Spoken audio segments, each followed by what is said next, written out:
বানাবো মুগ ডালের হাতে মাখা বানাবো। তার জন্য নিয়েছি আলু, টমেটো, পাকা টমেটো নেই তাই কাঁচা টমেটো দিয়েছি, কাঁচা লঙ্কা চেরা, মুসুর ডাল ভিজিয়ে রেখে তুলে নিয়েছি জল ঝরিয়ে, আর নিয়েছি গোটা বড় দুটো পেঁয়াজ, আর নিয়েছি দুটো তিনটে ডিম নিয়েছি।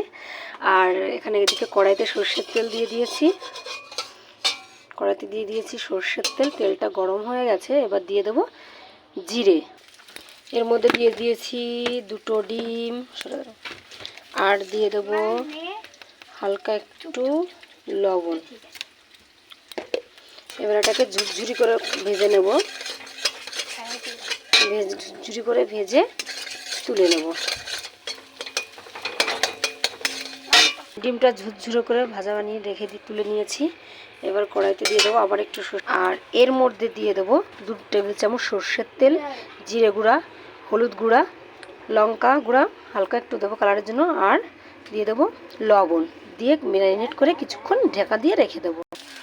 ম্যারিনেট করে রাখার পর কড়াইতে তেল গরম করে এটা ঢেলে কিছুক্ষণ নাড়িয়ে নেব। নাড়িয়ে নেওয়ার পর এপাশে জল গরম বসিয়েছি, গরম জলটা অল্প দেবো, পুরোটা দেবো না। এবার দিয়ে দেবো গরম জল। হ্যালো ফ্রেন্ড, এই দেখুন ডালে ব্লক এসে গেছে। এবার আমি দিয়ে দেবো ডিম। এবার দিয়ে দিয়েছি ধনে পাতা দেওয়ার পরে এই দেখুন বন্ধুরা কি দারুণ হচ্ছে।